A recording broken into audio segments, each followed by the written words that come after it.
हाय friends, जय Jagannath. Welcome back to my channel. आज मु घरे बनाऊँगी मिल्क आइसक्रीम जोटा कि बहुत ही टेस्टी लगे।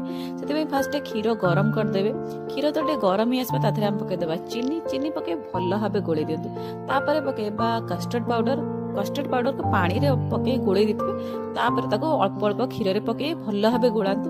तापर आम पकईबा अमूल पाउडर जहाँद्वारा कि टेस्टा बहुत ही बढ़िया लगे। अमूल पाउडर भी अल्प अल्प देके आप गोलेबे जहाँद्वारा कि लम्स पड़ेनि। तो ये भल भाव तादेह पकईदे टी आम गुजराती गुंड तापर भल भाव गोले दिंतु। जिते यहाँ पूरा हो देखिए गाढ़ा हो आसला गोटे छोट डिश रे बाहर करदे। तापर आम फ्रिज रखीदे। जिते ये ठंडा ही आसो भल भाव फ्रिज रे गोटे सेट टेम्परेचर रे सेट हो आसो आम बाहर करदे ग्राइंडर भल भाव ग्राइंडिंग करदे। तो भल भाव ग्राइंडिंग कर झाग आसो छोट छोट बाउल में पसईदे और आइसक्रीम टाइम सेट करने छाड़दे। Then ice cream is ready. बहुत ही टेस्टी लगे।